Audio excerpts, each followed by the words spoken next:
As you can see, this storm is moving very slow. We have a lot of rainfall here behind where the warning area is placed. And as that tracks eastward, it's just going to continue to dump large amounts of rainfall on the area, therefore increasing the potential flood risk. And these are very heavy cells making their way over, and they're essentially stalling. They're moving very slow. And until 8:30, we're under a flash flood warning for parts of Steuben County. So if you're to the areas to the west of Corning, you're currently under one of these warnings. So you need to stay vigilant. And of course, if you need to get to a higher level of your home, if you start noticing water come into your home. Flooding. Now, if you're in green, you can't rule out flash flooding. But again, areas in the yellow, higher chance of a slight risk. So all this steady rain and occasional downpours likely to continue to a decent chance of flooding. That's why we do have it as a bit of an elevated risk here. The whole area, again, under the slight risk. Damaging winds are also possible. Hail, not likely when it comes to these storms, but we cannot rule out an isolated tornado. There could be the energy for it for a quick spin-up tornado as we make our way through the day. Well, Renata, as Katie said, we do have expected values of air temperature up to 95 today, and that can make it especially dangerous outside and when you're traveling in a car as well. At the top of the hour, a heat advisory was issued for our area, and that means we could have heat index values of 95 or higher for a period of 3 hours or greater. And we can even see those heat index temperatures get as high as the triple digits in some parts of the Twin Tiers as we go throughout later in the day. And of course, moving forward, the UV index at a 9 today, so very high. You could burn within 15 minutes if you are quite fair-skinned. And when you have, of course, a hot car in a 95-degree heat, after just 10 minutes, the interior can get up to 114 degrees Fahrenheit. After a half an hour, it's up to 129, and by an hour, 138 degrees Fahrenheit is what we could be seeing inside any just standard car. Doesn't matter the paint, doesn't matter anything like that. But I'm going to step in here to one of our cars here at our studio right now. And just inside one of these cars, we've even had the window open for a good 10 minutes. It is still incredibly hot in here. Using what I have here, I have an infrared thermometer, and I can actually take temperatures of the interior of the car here, and I can see the center console, 117, the dashboard, 128, the passenger seat, 126. Overall, it's just inside one of these cars, it's just incredibly dangerous. Of course, do not leave anyone unattended in a hot car as we're going through one of these really hot days. We'll be keeping track of this as we go throughout the day. But for right now, we'll send it back to you, Renata. Okay. Whole lot of blue. Whole lot of support. Seems like a very supportive bunch, the Yankees. I'll always support the Bronx Bombers. Yeah, I love my teams from New York. I know. Well, let's get another look at that weather. Absolutely. So we did have a bit of that dreary type of feel today thanks to all that rain. And we do have a little bit more mainly affecting areas to the south of the New York-Pennsylvania state line, mainly areas in Tioga County, especially around Wellsboro. We're getting a little bit more of those heavy downpours. You can see some of those oranges and reds even. So going to be a bit of a wet night for those folks down there in Tioga. It's just unfortunate with the type of conditions that we've been having. For the next couple of hours, pretty much more rain. You might hear some raindrops hit the roof tonight. So it's just that trend of rainfall continuing as we get into tomorrow. Your 5-degree guarantee is 77 degrees. So we do have that looming chance of some more showers. So as unfortunate as it is, we're just going to see this trend of rain continue on into tomorrow.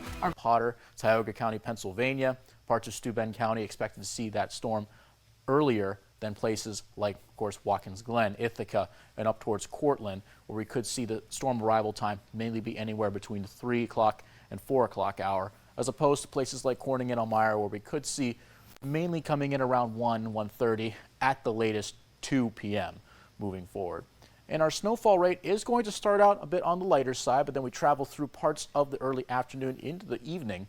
We'll see things start to quickly pick up, and at the highest rates, at least for central New York, as much as 1 inch per hour. If you're more in northeast Pennsylvania near the Poconos or the Blue Mountains, or over towards the Catskills, we could see the snowfall rate climb to about 1.5 inches per hour. Of course, over towards the Hudson Valley, there are projections that we could see upwards of 1 foot of snow. Again, that is off a couple hours to our east. Now, here's the big one, what we're really expecting here in terms of snow accumulation. much of the area here in this pink, indicating the possibility, the high likelihood of 6 inches and possibly more. Again, localized higher elevations could see anywhere up to maybe 9, even 10 inches of snowfall. From WNY News, this is First Warning Weather. Well, welcome back. It's a clear and calm night outside. Looking out the Corning sky cam, not a cloud to be seen. Well, if we could see it, it'd be a lot easier if it wasn't dark outside.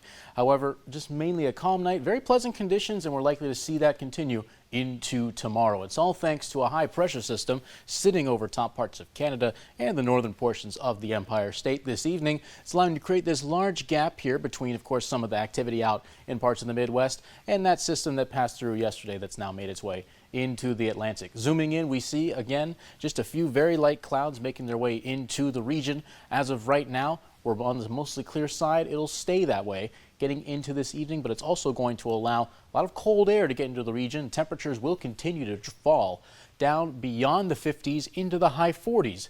Places like Ithaca and Cortland have already dropped below 50. Erin and Ridgebury are getting close. It's 55 in Elmira, 55 in Bath, 56 south of the border in Wellsboro this evening. We go into tomorrow, we're likely to see temperatures get up close to 80. Some of us might not quite get there, but a handful of us will see the mercury reach the 8 in the tens digit for tomorrow. All the while, mostly sunny to partly sunny skies will dot the skies throughout the Twin Tiers, leaving us for a very pleasant day. But something not very pleasant coming up on Saturday. Potentially a marginal risk of severe weather. The main threats, of course, being downpours, some small-scale flooding, and a couple of high wind gusts. Hail there's a chance of it. Most likely will not see it unless it's very small, mainly pea size is what we'd be looking for. And the high amount of rain also has led to the Weather Prediction Center issuing a marginal risk of excessive rainfall. That's where the flood risk comes in. Essentially what's going to be happening, the rain's going to be coming, and it's going to be pretty much round after round, very consistent rainfall. Most hours of the day, Saturday, we'll be seeing some showers, and they'll start very early, 5 in the morning, continuing to dot the area throughout much of the morning into the afternoon, and then some of the heavier stuff comes in later on in the evening. It continues to push through, and again, some of these bands, some of these lines, potentially quite severe. We could see some watches, warnings perhaps associated with this system on Saturday. But then going into Sunday, we could see some more rain, but certainly diminished in power and, of course, magnitude. In terms of how much rain we could see for Saturday, everywhere in blue indicating a ½ inch of rainfall or more. Some places could get even more rainfall, up to 3/4, maybe even up to an inch of rainfall, thanks to this system. Today, forecasted a high of 78, our actual high 74 degrees. We had a bump in the temperature, that thanks to a 6-hour maximum not too long ago. Looking at tonight, 48 is your low. Mostly clear skies, fairly cool conditions, back up to a more seasonable high of 80 tomorrow. Temperatures getting to stay in the 80s for the weekend. Saturday and Sunday, both seeing some rain. The former likely to see some thunderstorms. Then going into next week, starting off on a fairly pleasant note, temperatures in the mid-70s before they warm up rapidly up to the high 80s by Wednesday. Potentially the humidity leading to some pop-up showers. We stay in the mid-80s by Thursday.